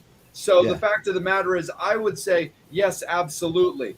And it's based around that, because if people not necessarily are half-assing it, but they're just not putting it as correct, as aggressive, and just as precise as Kenny prepares himself for going in. So is Kenny a threat? Yeah, I would honestly say that he is, because of his ability to prepare. Fans, it is that time for you guys, though. Angel, it's all you, brother, because I've been seeing a couple of questions pop up, and I think it's time we get to them. Cool. I know Matt Porter has a few really good questions. Look, they brought it up right away. I was prepared. Preparation. H. Yep. Preparation H. Yes. I'm not talking about preparation. Okay. I'm talking about preparation, damn it. Go ahead. Now you guys got me itching. All right, so Matt Porter said he mentions Stuart Copeland, or other drummers that he respects or has been inspired by, and did he have a teacher or mentor who inspired him? Ooh. All right, teacher or mentor comes in different shapes or forms. When I was younger, my dad was, very, very, big guy, very intelligent, a great listener, very open-minded, physically strong. We did sports. He was into music, a liberal guy. So I would say, without even realizing it, that guy was setting a great example for me and mentoring. And Arthur Press, the percussionist from the Boston Symphony Orchestra. Isn't that the guy who kicked your ass? Yeah. Yeah. Whoa, that was almost a whiplash moment. But that guy, I was obviously ready for it because I was a three Letterman jock by the time I was a sophomore in high school, 3 varsity sports, and I was popular, and I was always in the best rock band. So And You had hair. hair then. I had hair, I had long hair, yeah. You too. And almost as long as yours, not quite as long as yours, Angel. But the thing is that I could have said to Arthur Press, fuck you, man, I don't need you, but I didn't. I went, wow, I need you. I need this guy. I've never met anything like this. And so anyway, that guy, Vic Firth, is a teacher, George Gaber, Gary Chester, drum set teacher. I'm spacing, I'm spacing the other guy who's great. Anyway, but as far as drummers, when I was growing up, all the jazz drummers, because that's what my parents had on the turntable: Buddy Rich, Louis Bellson, Alvin Jones, Philly Joe Jones, Joe Jones, what's his name with Dave Brubeck, Joe Morello, let's see who else. Well, then you did Gene Wackerman, Pickett. and you did, No, but then Oh. the rock and roll showed up. Then it was Ringo and Charlie. But then I was like, well, they don't really have that much technique. I was still caught up in technique. The guy that really got my attention was Mitch Mitchell Nice. for the first 2 Hendrix records, because he was a jazz drummer playing rock and roll. He had all these jazz licks. Another guy who was a big influence eventually was John Bonham, another guy who was big in R&B. He had a swing factor to him, great ideas, great sound, impeccable time. Everything he did. Waddy Waddell, who you fucking, Let's see.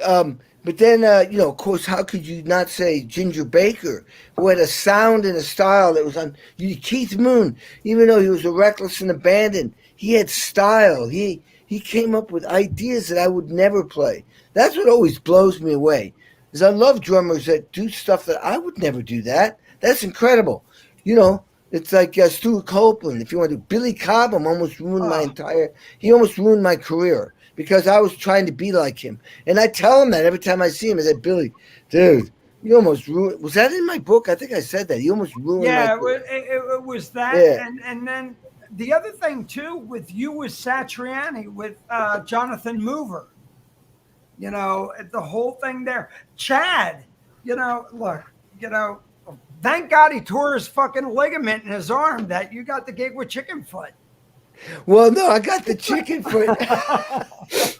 Actually, I got the call. I get a call. Mayday, call me up. Kenny, I need to speak to you. It was Chickenfoot's one of their managers. You got to meet me for lunch. I go. He says, listen, Chad just tore his ligament in his arm. They got like about 30 dates left in Europe. Can you go? I said, holy shit, with that band?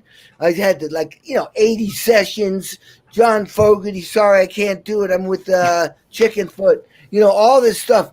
And they were going to go with it. But Sammy Hagar is so cool. He went, oh, man, I don't want to change it. He says to Chad, can you play with one hand? Yeah. What's he, Def Leppard? I don't know.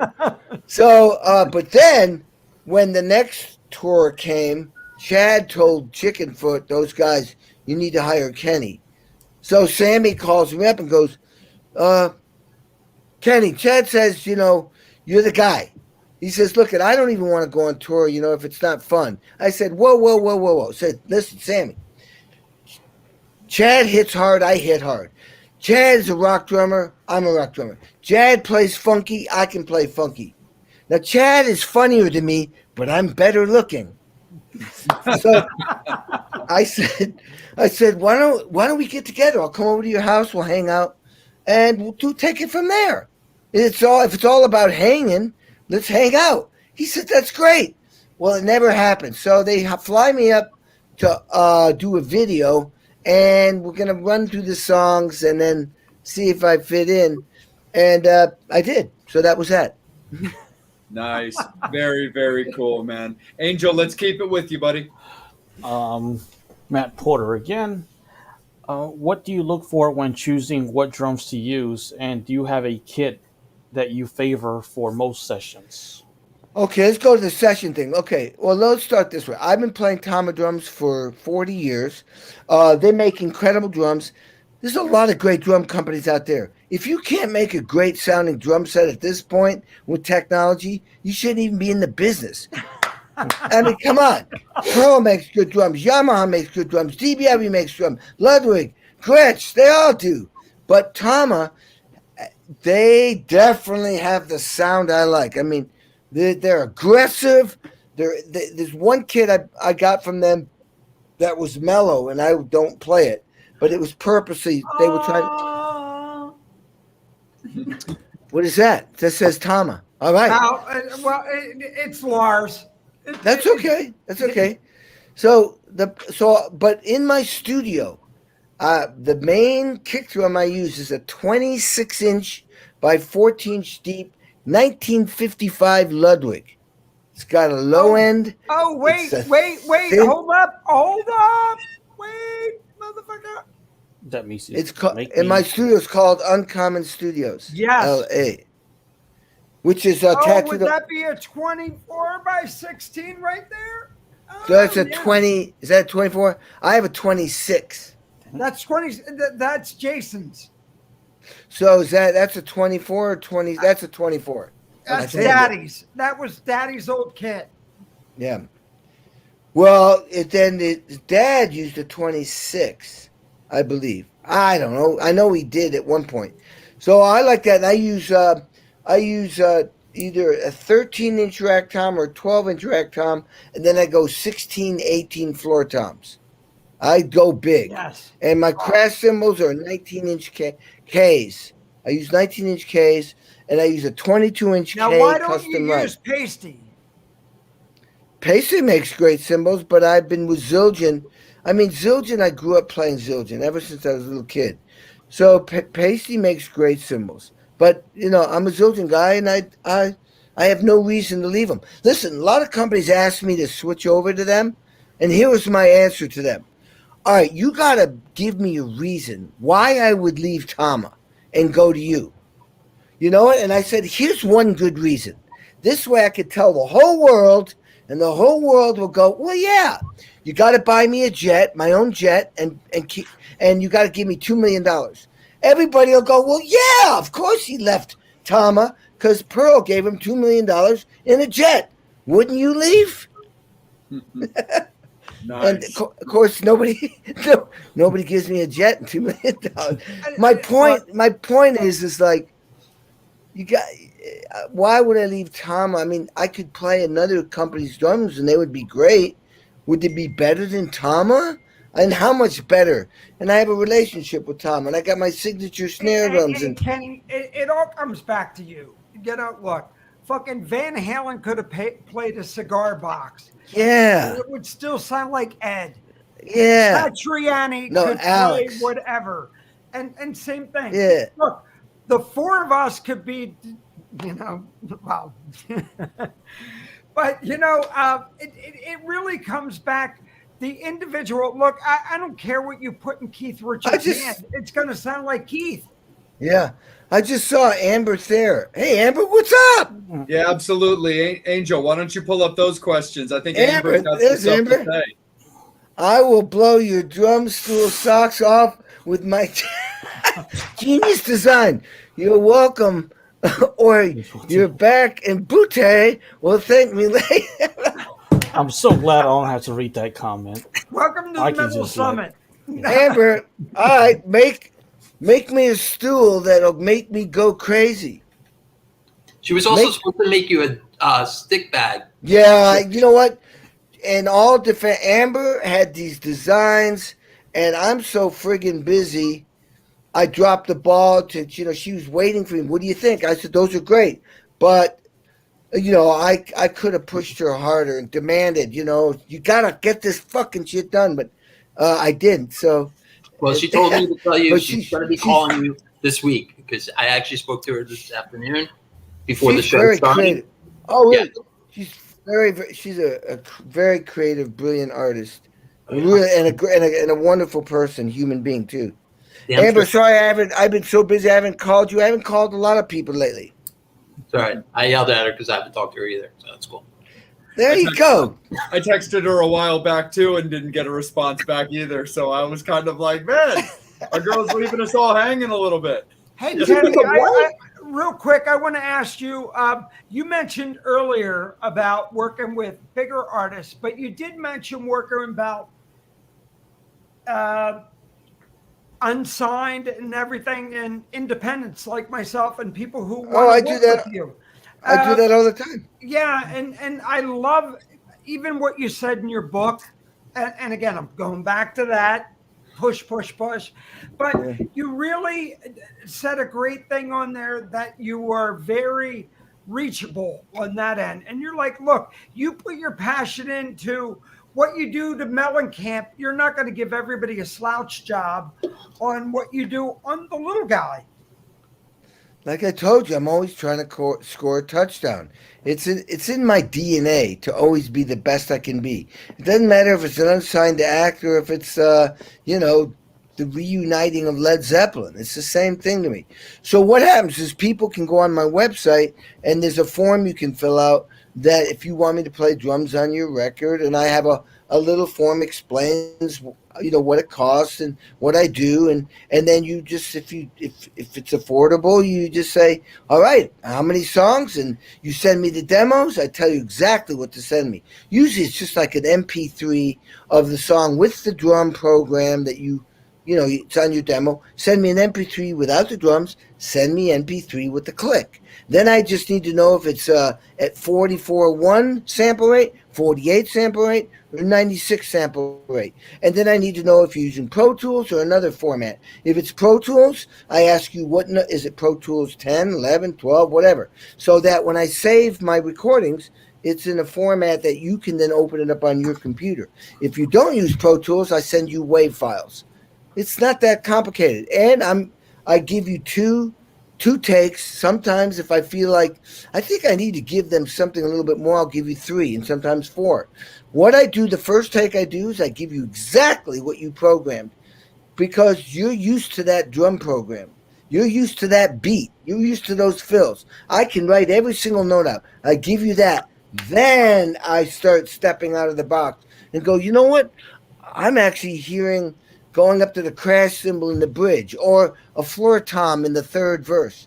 And then sometimes I'll go, you know what? I'm going to give him another take and try something really wackadoodle.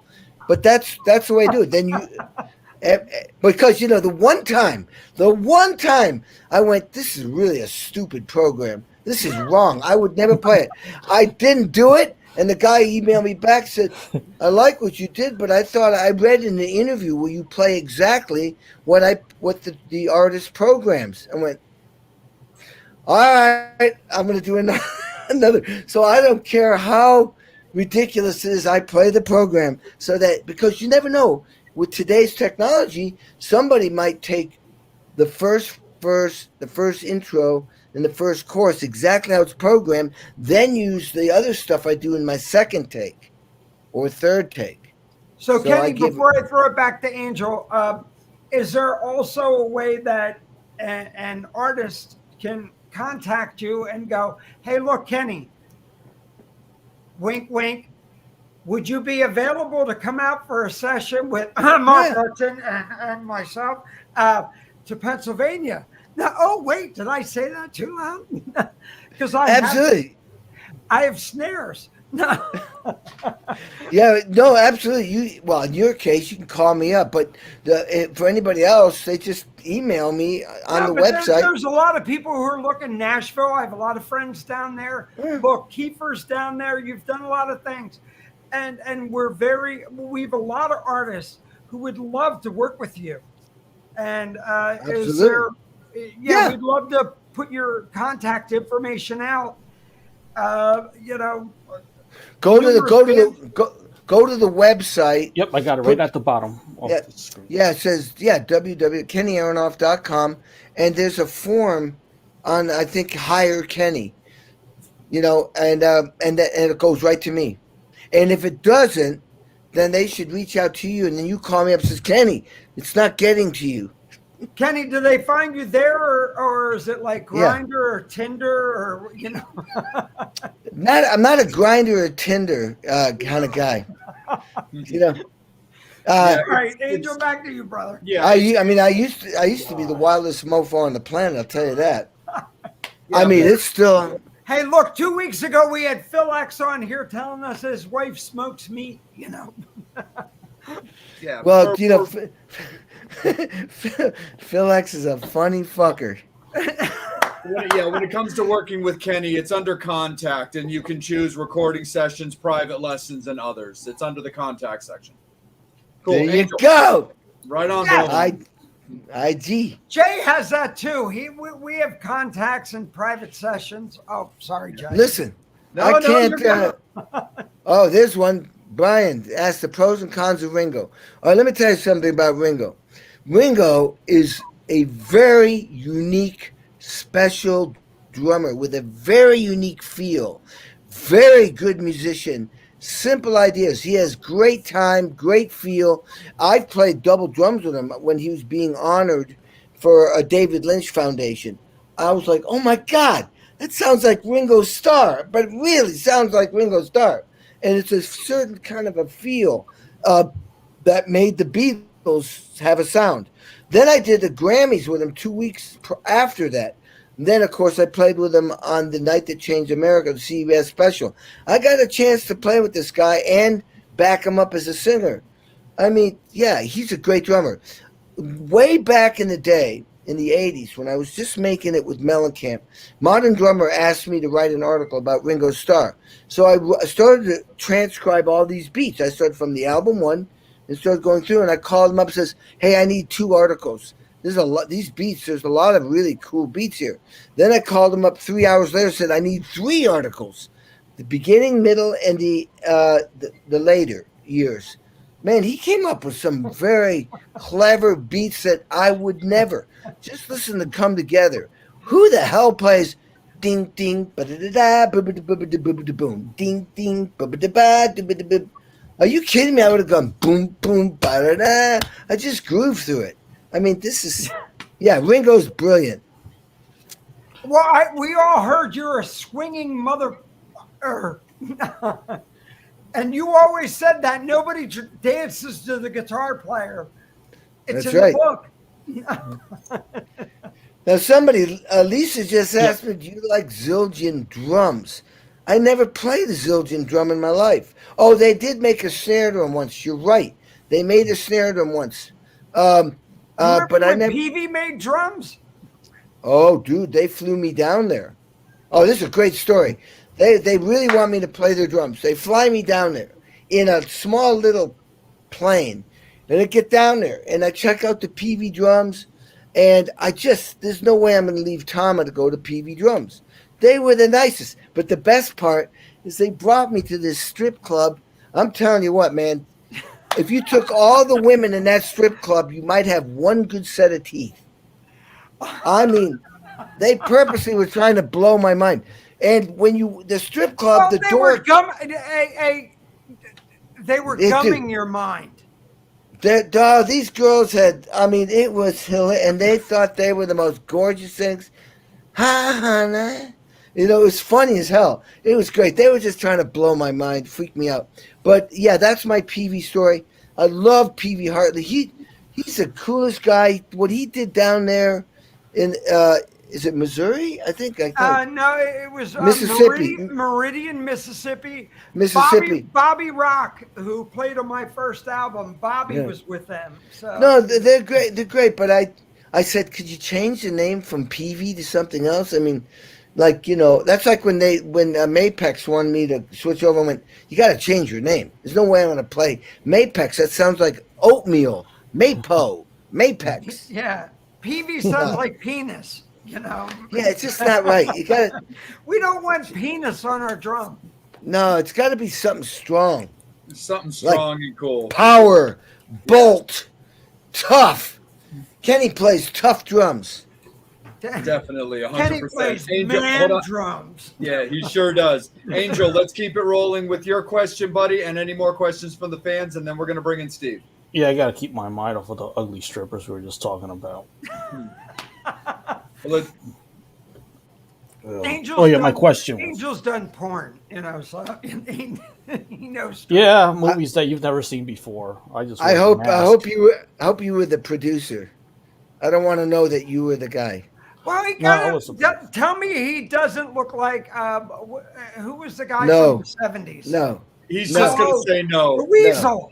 The weasel. Really, because of the damn mustache, I'm shaving the fucking thing after the show. Yeah. Yeah. Bobby's going to shave something else. You're not talking about John Holmes. I know that. You're talking about the other guy. He's thinking the other Ron guy. Jeremy. Ron There Jeremy. you go. Hey, how come Psycho Steve knew that name? It just rolled Fellow off the tongue. tribesmen like you and me, man. Come on. Yeah. Yeah, I don't know what Open you're up the talking about. whiskey. I don't know what you're talking about. Okay, can we go from porn to my question? Oh yeah. Look it up. Actually, I There's meant plenty Ron of time Jeremy. for, I mean, there's plenty of time for porn, Steve. You watch Pornhub all the time more than me. True. See? We all do. Wait, Oh, mine. what's your? gay porn. Oh, my question is, what was your most challenging musical project? Recording with the Buddy Rich Big Band playing jazz. Wow. You only got 4 takes, and Neil Peart was the producer, and I didn't know that. I wasn't home practicing. I was doing the Kenny Aronoff thing. I was doing 1 week in Philly with Cinderella, 1 week in Nashville with Hank Williams Jr., then 1 week in LA with somebody, I don't know who, and then I was up in Montreal doing a country album with a Canadian artist. Then I flew to LA and New York and recorded the Buddy Rich Big Band with a couple hours of sleep. And I was practicing those 2 songs at like 12, 1 in the morning after every session. And I was scared shitless. I mean, you listen to Straight No Chaser on Yes. Burnin' for Buddy CD. I mean, I was crapping in my pants. This band was so impeccably perfect with time and loudest thing I've ever played with in my life. They're right in front of me, and you only get 4 takes. And I was crapping in my pants, I'll tell you that. Scariest session I've ever done. It's blazing fast. That's heavy, man, for Yeah, sure. that was heavy. Yeah. Psycho Steve, let's get you, brother. All right. So you just mentioned Mr. Peart. Let him rest in peace. I was very blessed and fortunate to get to meet him and get to see him live many, many times. So the question is, who haven't you played with? And if there is a person on your list, who would it be? Shit. Well, I'd love to play live or in the studio with Josh Homme from Queens of the Stone Age. That's for sure. Yeah, I love him. He's super talented. Very, very, and a really nice guy. That's one thing. Let me see. Would love to play with Jimi Hendrix, but he's dead. And I would love to have gone on tour with Led Zeppelin, but that ain't going to happen. Power group, Sting singing and playing bass, and Jeff Beck on guitar. I think that'd be a pretty cool trio.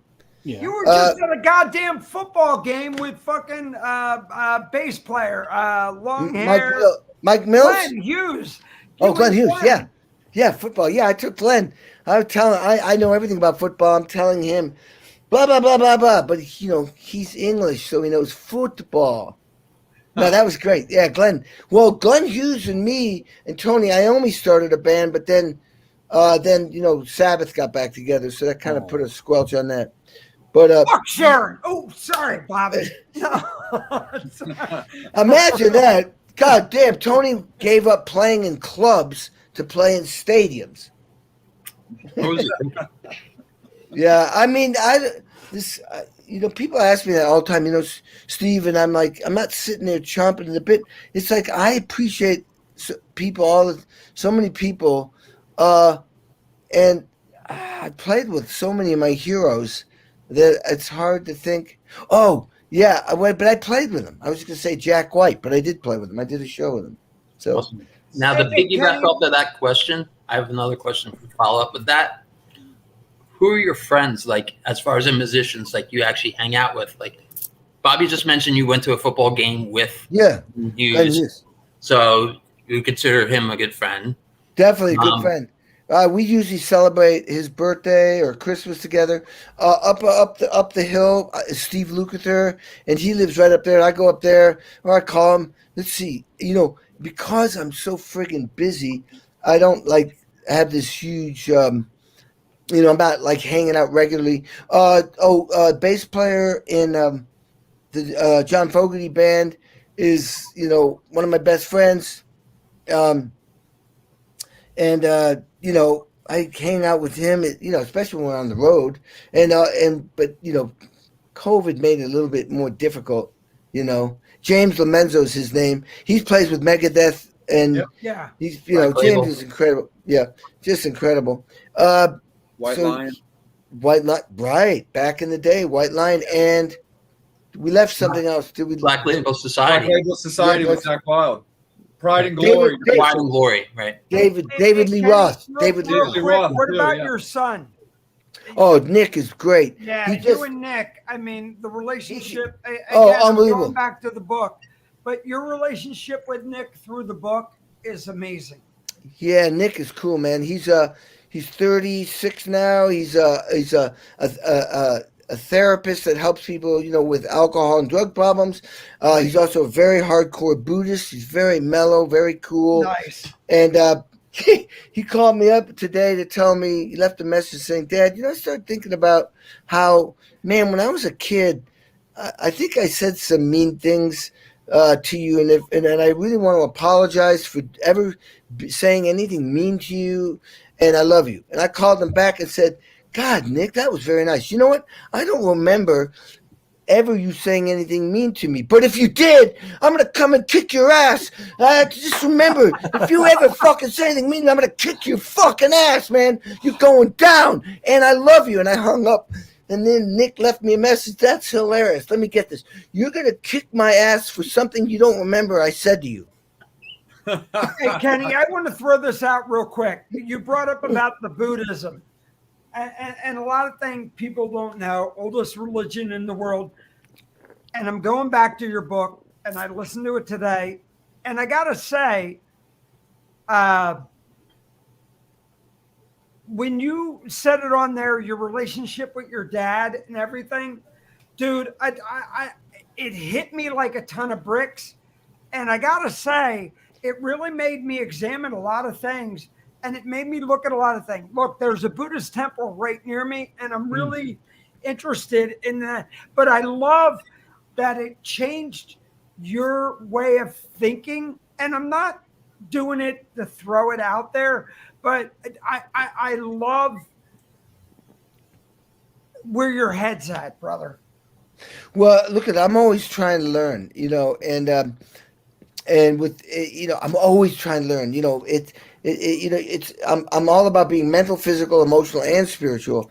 And so there was a moment there where somebody turned me on to Buddhism, which eventually when we were on tour in Japan, my wife came out to visit me. My first wife. I've got three, and three's not a bad number. not a bad number. You don't want to strike out though. So anyway. And so she came out. We went up to Mount Fuji, and we were up there for a week, hanging out with the monks, chanting and all. It was beautiful. I came back. I continued doing Buddhism, practicing for about another year or two, and then I got a little bit. I wasn't into. It wasn't that I wasn't into Buddhism. I wasn't digging the group of people that were doing it, but my wife stayed involved. And she was a lawyer. She brought 8 Tibetan monks to Bloomington, Indiana, helped them get established there because they were being persecuted, and killed. And then my son started going over there, and he was really drawn to the peacefulness and the non-judgmental approach they all had, and the wisdom. And when he graduated, I know what happened. He was having a couple of tough years in high school, and we sent him to a monastery because there was another kid in Bloomington whose parents sent their kid there, and it really sort of straightened him out and got him more grounded. We sent Nick up there. And we did that for 2 summers, I think. And then when he graduated high school, he decided to go to India and teach and live in a monastery in India. Wow. And he said, dude, whoa, whoa, whoa. I mean, there, the dogs look at you like, are you going to kill me or eat me or beat me? He says it was it was tough. But yeah, Nick is still doing it. I love it. And the reason why I brought it up, look, the 4 of us put the show together. We're all, and we're not, pushing any religion or anything. But when you did it in the book, I was going, wow, your balance through everything, through Judaism, through everything else, great yin and yang. And I'm glad. And your relationship with your son, I'm going, dude, what? I mean, look, kudos to Nick. Your son is just a rock star. He's cool, man. He's probably more grown up than me, but he's great, man. Yeah. The kids often are, for sure. They see a little bit from their dad, and they mature maybe a touch faster. And I got to say, we're very lucky. The other person we have on this show who's got kids, our own Psycho Steve, most passionate guy ever, who promotes his boys than anything else, and we love him for that. Yeah. Do you have 2 boys? Do you have 2 boys? How old are they? 12 going on 40, 9 going on 20. Okay. Do you ever play football with them? A little bit. Okay, Yeah. I'm gonna give you a scenario. Hey, wait, Kenny, if you would see Steve throw, he throws like a chick. Yeah, but you don't have to throw. This is what I did with my son. He loved it. Wait till it really snows a lot, which it does where you live, right? Where are you? Jersey. Okay, so it snows a lot. Wait till it snows a lot. Then you get him in a snowsuit. You could line up each boy, and then you say, okay, I'm going to be the Giants. You're going to be the Jets. And then you kick the ball off to him. Right. And by the time he gets the ball, you go running and completely pile drive him into the snow. And then the idea is for him to catch the ball and run with the ball. Or you wait for him to get the ball and start running, and then you pile drive him in the snow. Now, my kid kept saying, he loved it so much, says, let's do it again. Let's do it again. Let's do it again. Let's do it again. I was like, Jesus Christ. They just love it. They will love you forever that you pile drive them in the snow. I mean, so far down, you can't find them. Hey, Kenny, that's the first time I ever had Macallan 18 come out my nose. That's too good. That's awesome. So fans, just to let you guys know, because Kenny's got some sessions that he's doing tonight. We're going to cut him loose at the top of the hour. So it is last call for alcohol. Any final questions, comments that you want Kenny to know about, make sure that you get them into the comments now, because it is that time. Kenny, we started off the beginning of the episode talking about Belinda Carlisle and the Go-Go, so I'm going to bring it back to punk a little bit. I want to hear you talk about working with Iggy Pop. Oh, yeah. Oh, yeah. So I get a phone call from Don Was. He says, Kenny, it's Don. Don Was from Was Not Was. So I went, yeah. He says, listen, I'm doing this record with Iggy Pop, and I think you should play drums on it. I'm like, what? Iggy Pop? Holy shit. I was just starting to get into sessions, but it wasn't Iggy Pop. I thought, this is so cool, because I love that it was pivoting into a different direction. Yeah. So he says, Iggy wants to meet you first, because Iggy's that guy. He likes to meet. So he says, but first come down to the studio and I'll meet you. I said, where are you? Well, come down to the record plant tomorrow. So I go down there. Now let me say something. Don Was, I thought he was a black guy in Was Not Was, because he sounded like a black guy. And I'm like, I go down there and I go up to the background singers, the black guys, and I go, are you Iggy Pop? I mean, are you Don Was? The guy looked at me, I ain't no fucking Don Was. You think I look like Don Was? I went, oh my God, I'm so sorry. I'm so sorry. And I go over to these other guys that are white guys, and they're laughing their asses off. I says, man, what an idiot I am. I says, Do you know when Don Was is coming? And they go, I'm Don Was. I went, oh my God, what a start. Anyway, Don loved it. They all loved it. It was hilarious. Anyway, I go up to Don's house that night and I meet Iggy. And Iggy just wants to get to know you. He wants to see what type of guy he's going to be hanging with you. Anyway, man, I mean, I played that session so hard. I took my shirt off. I duct taped the headphones taped them to my head like Keith Moon. And I was like off fists, man. And I remember Waddy Wattel was on the record. Fucking Waddy, yeah. He turned around and looked at me and went, do you have to play the drums so goddamn loud? I went, it's Iggy Pop, man. Yeah, it's Iggy Pop. What song did you do? Did you Lust for Life? That was the Brick by Brick record.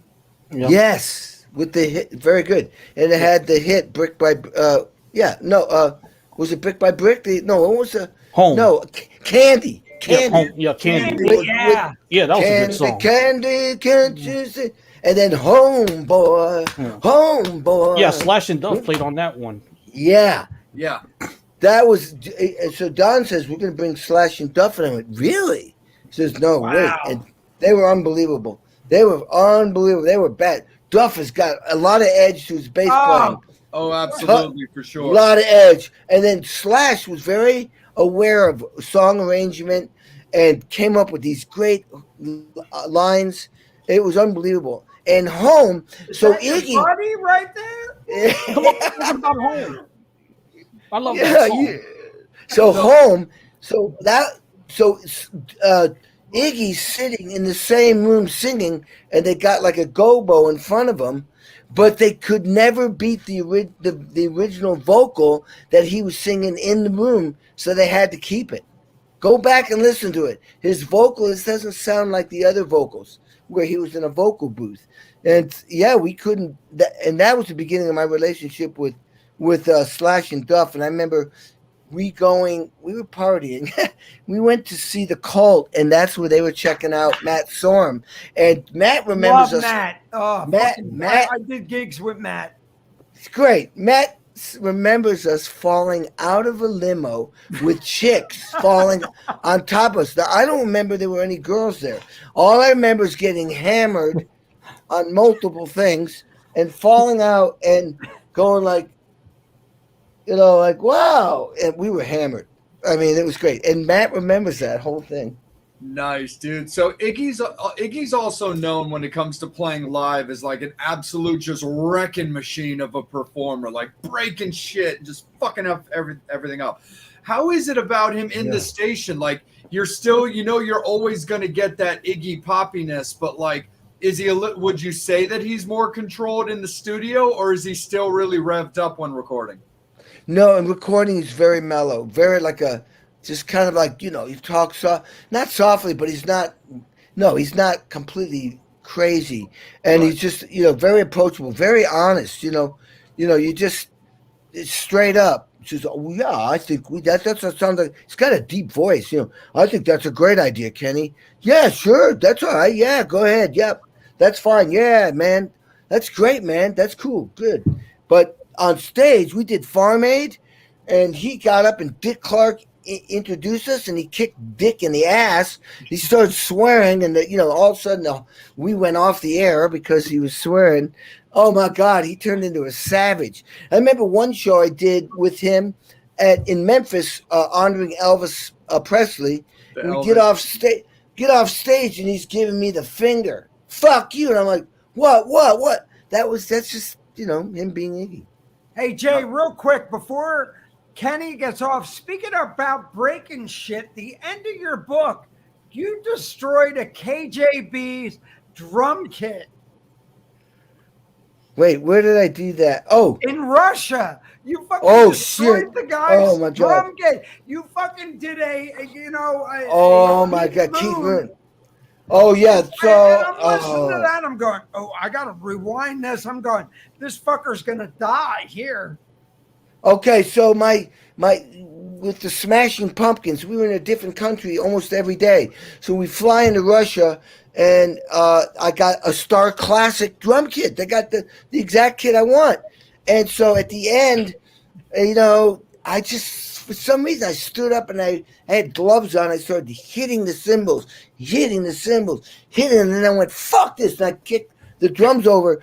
As I was kicking the drums over, my tech's going, no! The reason why is because the drum set belonged to the son of a KGB officer. The KGB officer, the son, asked somebody asked my tech, does Kenny doesn't trash drum kits. He went, are you kidding? Kenny, that's not Kenny. He doesn't do stuff like that. That's not his reputation. No. Chad Smith does that. Keith Moon does it. Anyway, I did it. And the KGB guy looks at my tech and goes like that. And after I trash the kit, I go running off the stage like, yoo-hoo, onto the bus. Well, apparently, after the show, the promoter comes up to we had a guy that toured with us that was 400 pounds. This guy, that's why you have this guy there. He's a tour manager. He knows how to handle stuff. Guy goes up, your drummer, he break two cymbal stands. And the guy goes, show me. Where? He says, oh, okay. Pulls out a big wad of rubles. Bam, bam, bam, bam, bam. There you go. Your drummer, he break a mic stand. He says, show me. He looks at the mic and says, it's not broken. He says, it's broken. He goes like this. It's broken. How much do I owe you? I mean, the whole point is you don't pay, you don't get out of the country. Absolutely. I mean, you, the KGB guy, all of a sudden you get the passport control. I know guys that have been frisked. I was on tour. I don't know what I was doing there. And a bunch of guys were out walking. Might have been Joe Cocker. I don't know. Walking around, and all of a sudden two policemen come up to the guy and says, let's see your passport. Took their passport and said, you want the passport, you give me money. Exactly. You want the passport, you give me money. Jeez. They had to give him money, man. That's heavy, dude, for sure. Yeah. Psycho Steve, my man, coming off a crazy Russian story. Let's go to the Psycho one, and then we'll kick it up to Angel, put a bow on it, and let Kenny enjoy his night. Yeah. So, okay, with all the artists that you've recorded with, do you come up with the drum beat, or do they already have something in their mind and be like, okay, this is what you're gonna do? Or do you go in and listen to like the guitar, the bass, and the singing? How does that happen? I have no talent. That's why I work on the radio. Every version happens. So in the old days, Right. there wasn't drum machines, and so with Mellencamp, he'd play a song on acoustic guitar, and after 2 takes, I had to come up with the genius beat. He'd go like, "What do you got?" Because once I recorded Jack and Diane, and that song became his biggest #1 hit. Basically, I made him millions and millions of dollars. You know what I'm saying? So after he played another song, and they all sounded the same mostly, he'd look at me, what do you got? Because he wanted another hit single. And I came up with a process because it made me so nervous. I didn't know, every song sounded like it could be the same beat. So I learned a skill set, which was always think of the obvious beat when they're playing the demo. Then think of something you embellish the beat a little bit. Then you embellish it a little bit more. That's 3. Number 4, you step out of the box, think about something completely different from that song, a different band, and see if you can grab something in there. So when I did many records, like with Iggy Pop, there were no drum beats. So I came up with my own drum beats and then would write it out. Nowadays, everything's got a drum machine or a demo. I write out every single beat, like I said, and I mimic exactly what's there, and then I start adding my own stuff to that. I use my musical ideas, my experience. I step back. I try to be like I'm the producer in the band. What would I have that drummer do? Is that cool? Nah, I would try this. And the more times I play the song, the more ideas start coming out, Wow. Very cool, for sure. Definitely. Absolutely. Angel, how about yourself, my good man? Have we had any final questions for Kenny from fans? Let me check, but I do have a suggestion for everybody for Valentine's Day. When you have dinner, after dinner, give them a nice gift. Nice. Oh, Oh, Man, that you- was She smooth. will love you, and you're guaranteed to get laid. I thought you were going to say when you have a nice dinner, pay for it. Pay for it, then give her or him the book. That's great. Thank There's you, dude. That's- 99.99% chance you will get laid. That was Yeah. smooth, Angel. Smooth as chunky peanut butter. God. You're sick. Hey, Shut up, Steve. Kenny, real quick, is Tama ever going to re-release your 4x15? You know, how do we? You know, oh no, look, I don't. do I don't I think need so. to go back? I'm 4 miles away from Hoshino. Do I need to go over there and go, bitch? What the fuck? You just you go in with this. Kenny Aronoff told me to knock on your door. I want a 4x15. Just say that Steve, Kenny why said. are you licking that cat's ass? I just jumped on my That's computer. just so wrong. I'm like, dude, I just seen a Jewish guy lick a cat's ass. Not a good. That's not a good role model. You're a bad role model. I haven't I know. licked a pussy in so long, Steve. I know. Yeah. Well, you don't want the COVID pussy. No. No, definitely not. Well, let me jump in here. While Angel's collecting himself right now and checking on the final questions from fans, Kenny, for people that are looking, we have discussed about how they can work with you and where can you be found. But let's just circle back around with that. Anyone who's looking for you, whether it's as a fan or as a co-worker with you, where can you be found? Or Go a to guy my- from the Metal Summit. No. Yeah, go to my website,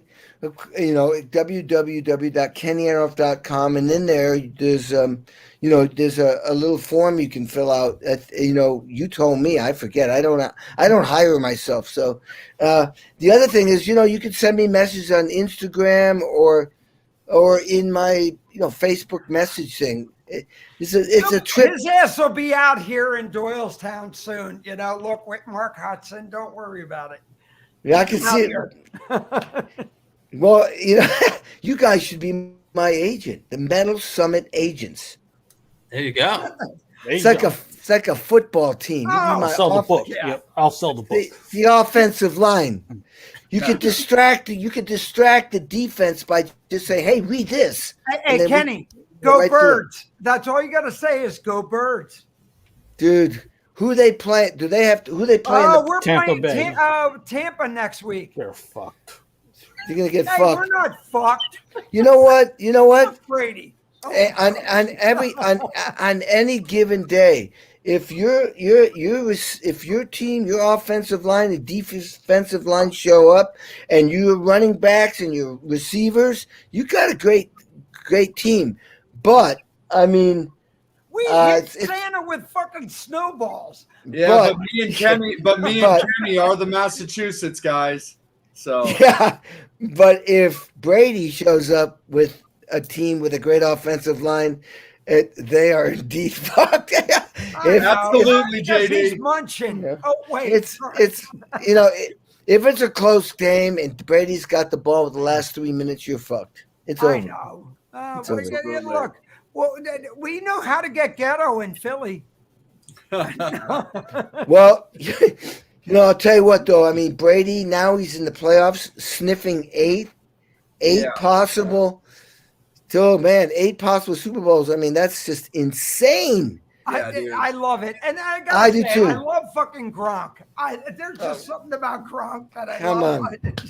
I Because know. look, I love when you have a special ed kid playing football. Wait, sorry. Have you ever seen a guy he slaps people off him like flies? Oh, yeah. Boom, like, boom. doesn't Like, he it would- remind you of what the hell was that movie? The Goonies. God, Bobby, So- go sit in the corner. I'm out of scotch. Mute him. God damn Mute you, him. Kenny! Look at that. You know how much Bobby. 18 I drank tonight. All right, Dude, Bobby, Hey, go sit in Kenny, the corner. before we leave, if you can spare a dollar or a dime, we have this kid right here. Special needs. oh my God. And look, for a starving pet. All Oh right. my God, that's And funny. and the cat whose ass he like. The Cassie's ass. What? All right. I'm calling this. Kenny, 100th episode of the Metal Summit, brother. Yes. Had you, man. Oh, Thank you Kenny, so love you. much. Thank you so I much. appreciate it. We I really liked being on. appreciate it. Metal Summoners, we really appreciate you guys. Like, yeah, me and the mates, we could talk to people on our own time anytime, but we rock this show for you guys. We really appreciate you guys tuning in every single week to rock out with us. As you have become accustomed to, there still will be a Wednesday episode. So stay tuned for 11:30 tonight will be the guest announcement. You guys know about it first because you watched the episode. So half an hour, 11:30 tonight, you guys get the guest announcement for Wednesday's episode. Everybody else will see it. We'll see it in the morning. So on behalf of the Island of Misfit Toys, for Empress Bobby Dreyer, for Psycho Steve, for Heavenly Angel Alamo, I'm Jay, and thank you guys again. Thank you, Kenny. We really Kenny, appreciate thank you it. so Welcome. much, brother, for 2 hours. Make sure of that you kicking guys our are hitting ass. up Kenny on all of his social medias and supporting him, Yeah. supporting his music, and supporting when he goes out. And hit us all up on our socials. We are really close as well to 500 subscribers on YouTube, which, as you guys Yes. know, we simulcast on that. So Facebook and YouTube, that's definitely what you want to subscribe. And wait till you see Kenny on that goddamn kit behind me live. That Come you on. will, Hudson absolutely. beating the shit out of him. Follow us on our other pages as well. Instagram, TikTok, Twitter, we're on them all. But Facebook, YouTube, those are the biggies. On behalf of the Metal Summit, one more time, Bobby Dreyer, Angel Alamo, and Psycho Steve. Yeah. Thank you, Kenny. Enjoy your night. You're Continue welcome. to rock. We will see See you you guys. guys on Wednesday Bye. night. In Into 48 the- hours. You've See been ya. watching, as always, the Metal Summit. Yes. Ba-ba-bum. Ah!